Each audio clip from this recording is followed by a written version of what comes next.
Decision podcasts by the New York Prosecutors Training Institute are made possible by VoicePods. Convert your text to voice at voicepods.com. Read this decision at NYPTI Law. www.nypti.org/law. People v. Slade, decided on May 6, 2021. Garcia, J. In these three appeals, defendants challenge the facial sufficiency of the accusatory instrument filed against them, arguing that participation of a translator in the process of documenting the information from first-party witnesses with limited English proficiency created a hearsay defect requiring dismissal of the instrument. In the first two cases, applying our well-settled precedent, we hold that no facial defect was evident within the four corners of the accusatory instrument. Moreover, even in the third case where the participation of a translator was documented within the witness's supporting affidavit, we conclude that no additional layer of hearsay was created by the use of a translator and therefore that accusatory instrument too was facially sufficient. Defendants have a right to be prosecuted by an information that meets all statutory requirements, as was the case here, but we decline to impose additional barriers to participation in the process for victims with limited English proficiency.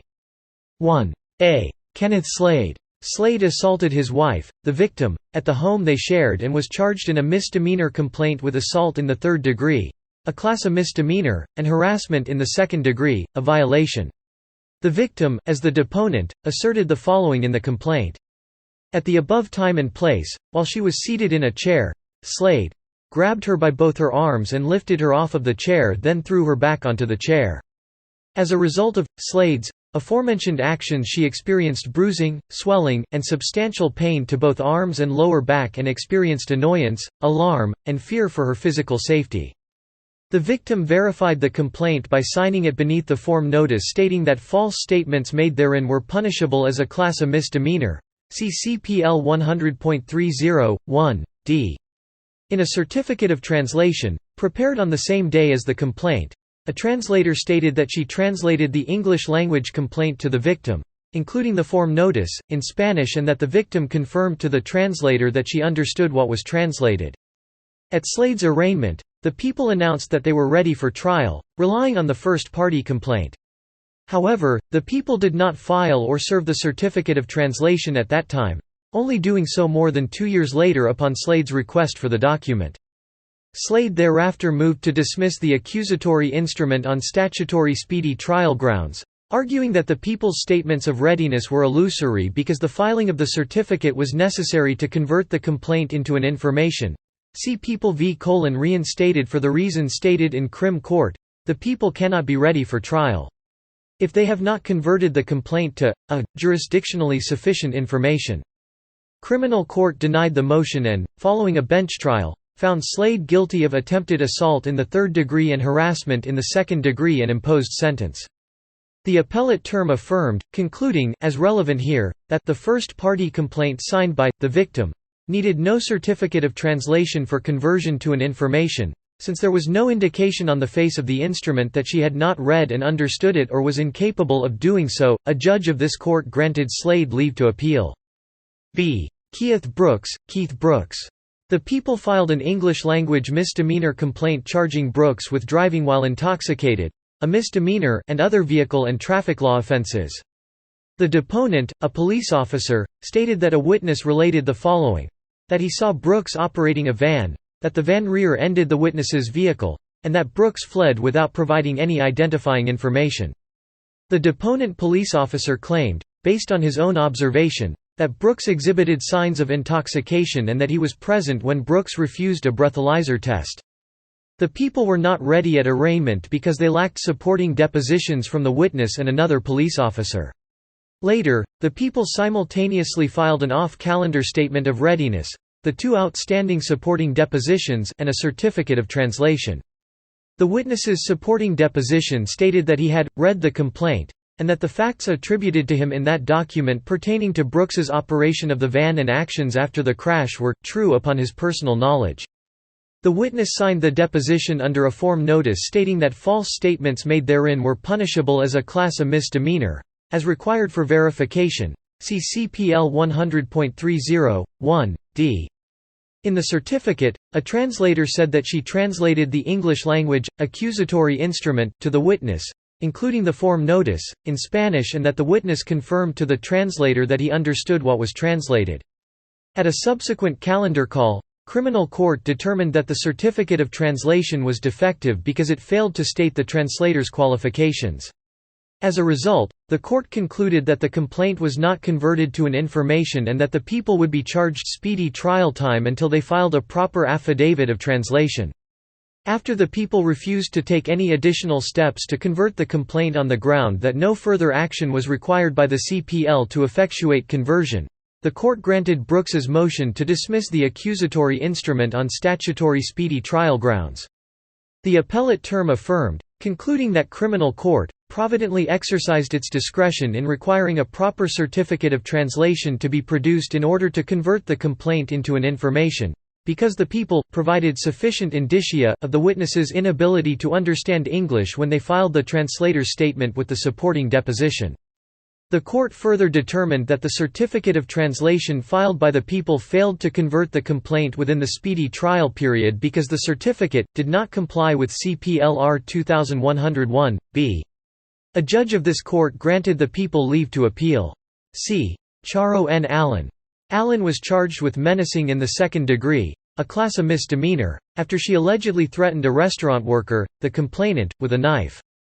A police officer drafted the English-language misdemeanor information, which stated that the charge was based on the complainant's sworn statement to the effect that Allen, a customer at the restaurant where the complainant was working, became angry because the complainant informed her that she could not leave the establishment with an alcoholic beverage. The situation escalated, and Allen allegedly threatened the complainant with a steak knife. The deposition includes a representation that the complainant had this statement consisting of one page read to her in Spanish, by a police officer, and that she swore that it was the truth. The complainant verified the deposition by signing it under a form notice stating that false statements made therein were punishable as a class A misdemeanor. See CPL 100.30, 1d. Allen moved to dismiss the accusatory instrument as facially insufficient, contending that the translation created a layer of hearsay that the people failed to appropriately remedy. In opposition, the people filed an affidavit of translation executed by the officer who translated the deposition. He swore that he understood English and Spanish and that the complainant's statement was a true and accurate translation by him of the complainant's spoken Spanish statement. The officer averred that he translated the written English statement into Spanish for the complainant and she signed the deposition after confirming its accuracy. The district court adjourned Allen's motion and directed the people to file a superseding information that included 1. A verified affidavit from the complainant, in the language of said individual, including a verification in that language, 2. An English translation of that document, and 3. An affidavit by the translator stating his qualifications and attesting to the accuracy of the translation, as purportedly required by CPLR 2101(b). The people ultimately declined to do so, and the court dismissed the matter on facial sufficiency grounds. The appellate term affirmed. The court explained that there was no evidence that the complainant had reviewed her written English statement for its truth and accuracy, and, therefore, a certificate of translation was required to cure the hearsay defect, since the written English statement was being used to support the accusatory instrument. A judge of this court granted the people leave to appeal. 2. A misdemeanor complaint serves merely as the basis for commencement of a criminal action, permitting court arraignment and temporary control over the defendant's person where there is as yet no prima facie case, People v. Weinberg. To proceed with a prosecution, however, a misdemeanor complaint must be replaced by an information.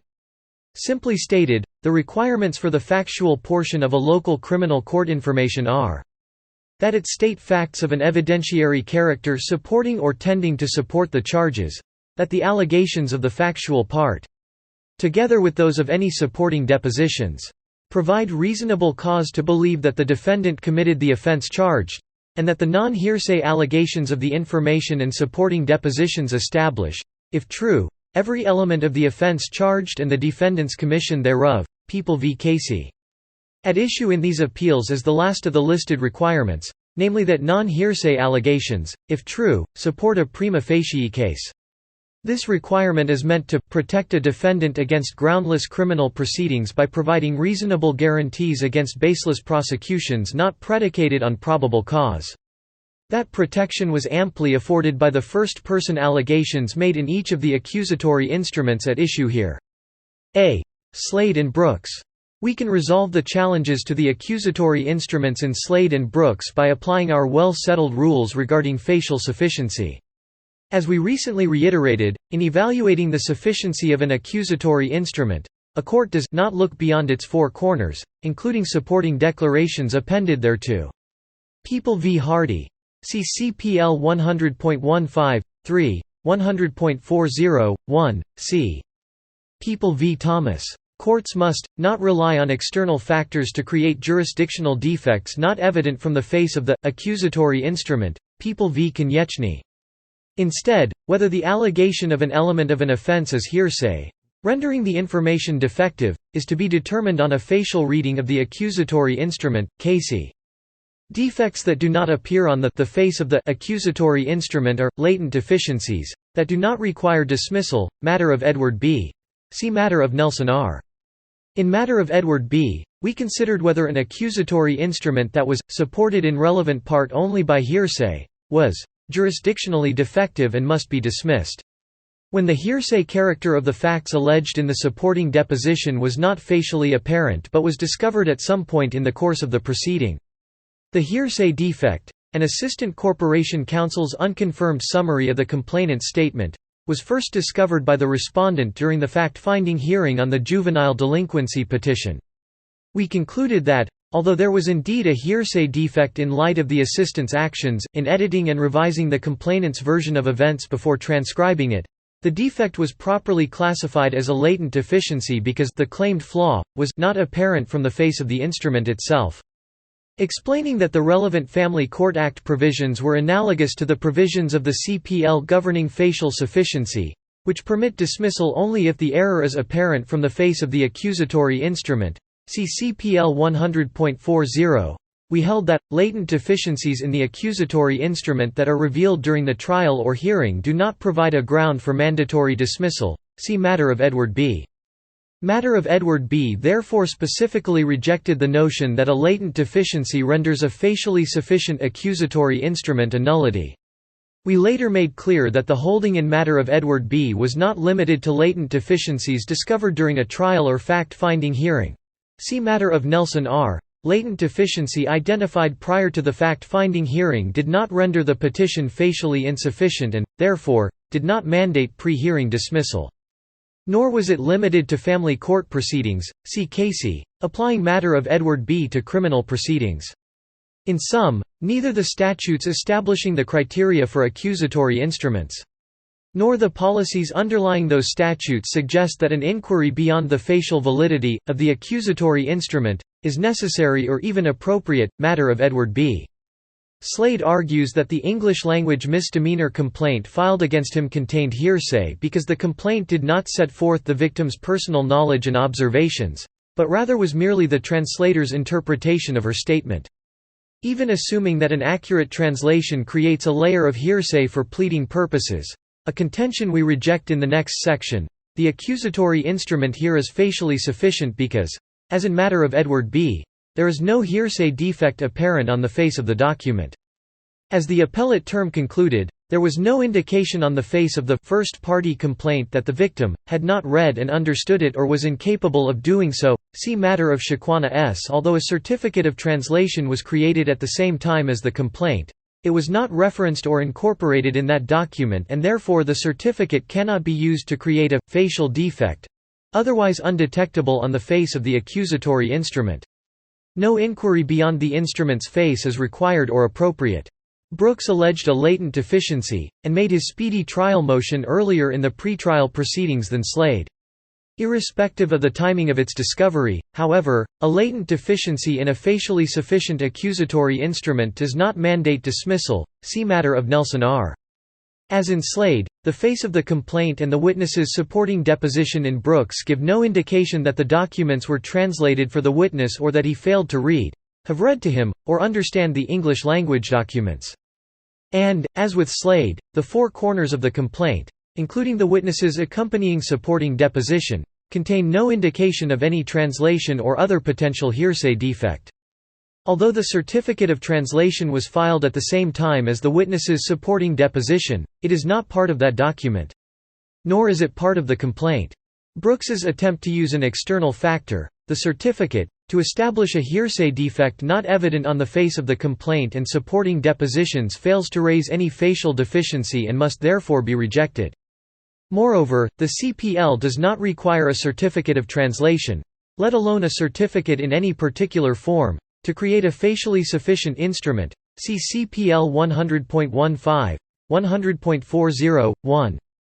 The uniform rules for trial courts generally direct courts exercising criminal jurisdiction to comply with the applicable provisions of CPLR 2101, 22 NYCRR 200.3.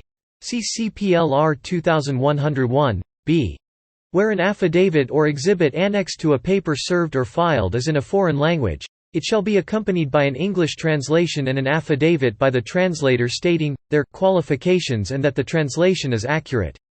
However, the specific rules applicable to facial sufficiency of misdemeanor informations are found in the CPL, and the governing provisions do not require a certificate of translation or the affidavit of a translator.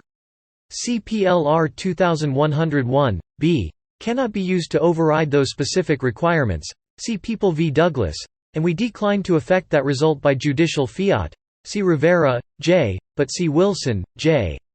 As both informations were facially sufficient, we hold that the courts below properly denied Slade's CPL 30.30 motion, but erroneously granted Brooks's statutory speedy trial motion.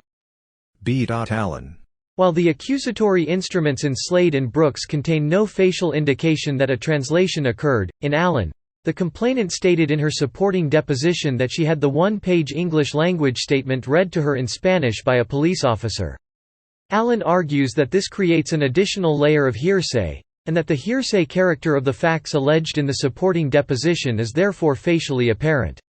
We disagree. Hearsay, of course, is an out-of-court statement admitted for the truth of the matter asserted, People v. Bowie, and the hearsay rule generally prohibits the introduction of such statements at trial. See People v. Salco. In the accusatory instrument context, the focus is on whether the person making the statement had first-hand personal knowledge of the events described or whether the third-party statement falls within a hearsay exception. See Casey, Matter of Edward B.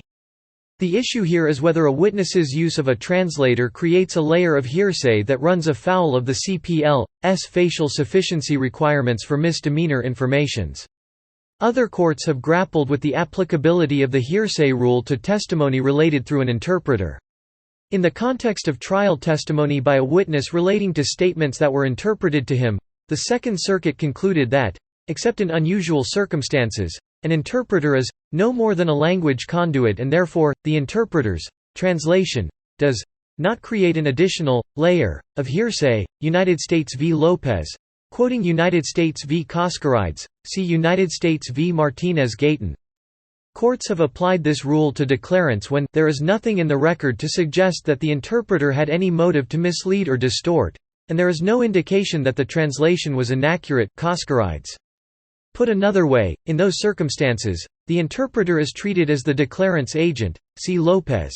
See also People v. Quan Hong. This court has signaled that the agency rationale is a tenable theory for admitting interpreted testimony. People v. Romero. We conclude that, when evaluating the facial sufficiency of an accusatory instrument, no hearsay defect exists where, as here, the four corners of the instrument indicate only that an accurate, verbatim translation occurred, and the witness or complainant adopted the statement as their own by signing the instrument after the translation. See Matter of Shaquana S. People v. Ventura. Cf.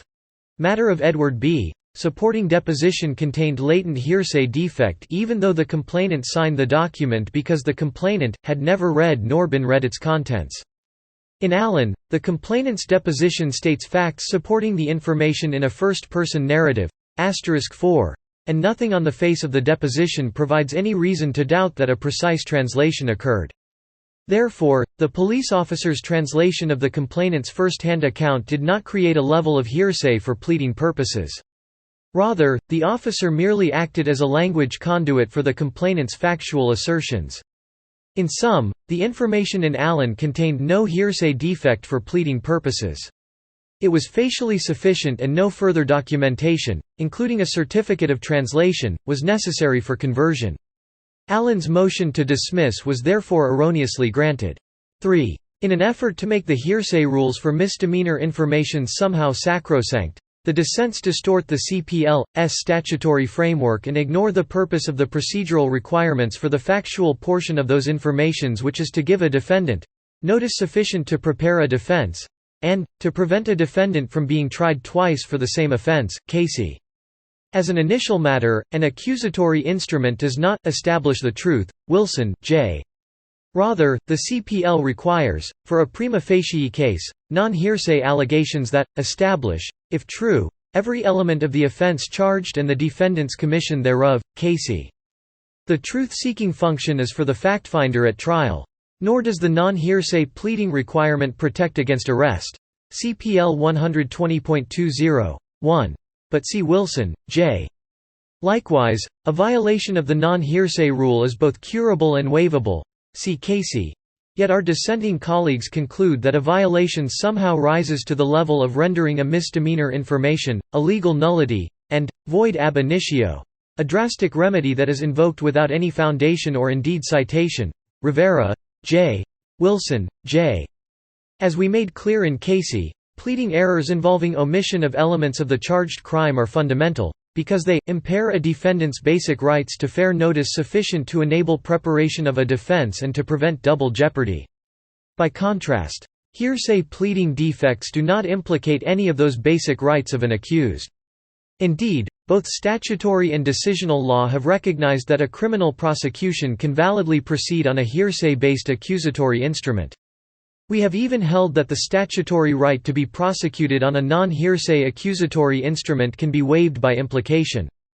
Proper application of the CPL's non-hearsay pleading requirement simply does not support a conclusion that any involvement by a translator or interpreter to facilitate the recording of a first-party witness statement at the pleading stage mandates some complex authentication method, such as the layers of additional steps imposed by the motion court in Allen. See Rivera, J. Wilson, J. Although endorsed by the dissents, that process of translating and re-translating the affidavit, and certifying and qualifying the translator, is neither required nor envisioned by the CPL. Instead, the dissents would have the court graft this impractical procedure onto the statute. In the end, we will have to respectfully disagree with our dissenting colleagues as to what constitutes a common sense and straightforward approach to the filing of an affidavit in support of a misdemeanor information. Wilson, J., Rivera, J. IV. Our holding with respect to translators and interpreters and hearsay, limited to the context of drafting accusatory instruments at the pleading stage, is consistent not only with our precedent but with sound policy. As of 2011, approximately 2.5 million New York residents had limited English proficiency, which means they do not speak English as their primary language and have limited ability to read, speak, write, or understand English. Executive Order, A. Cuomo. Limited English proficiency presents potential barriers to accessing important government programs or services, including police protection. As one study noted, limited English proficiency may prevent many individuals from approaching police for assistance or to report victimization, or, if they do come forward, those victims may be turned away when trying to report a crime in a language other than English. Moreover, New York State residents speak 168 distinct languages and countless dialects. People v. Aviles. New York's language diversity may lead to greater challenges for those who speak a language or dialect for which interpreters are difficult to locate, or who attempt to report a crime in a county without a professionalized class of interpreters. Rivera, J. While rejecting judicially created barriers to reporting crime for persons with limited English proficiency, our conclusion that a certificate of translation is not required to convert a complaint into an information does not prejudice a defendant's statutory right to be prosecuted by a facially sufficient information that contains allegations establishing a legally sufficient case, People v. Alejandro. See matter of Edward B., or to vigorously challenge at trial the allegations asserted in the accusatory instrument. Nor do our holdings addressing an accusatory instrument's facial sufficiency preclude a defendant who discovers such a specific translation-related latent hearsay defect in the accusatory instrument before trial from using other options available under the CPL, if the circumstances warrant, to ensure that the supporting deposition meets statutory requirements. See e.g. CPL 170.30. Here, however, no defendant raised credible and particularized allegations of a translation-related latent hearsay defect, whether stemming from an inaccurate translation, a misunderstanding in the verification process, or some other flaw. Accordingly, in Slade, the order of the appellate term should be affirmed. In Brooks and Allen, each order of the appellate term should be reversed and the case remitted to the respective motion court for further proceedings in accordance with this opinion. Decided May 6, 2021. Decision podcasts by the New York Prosecutors Training Institute are made possible by VoicePods. Convert your text to voice at voicepods.com. Read this decision at NYPTI Law. www.nypti.org/law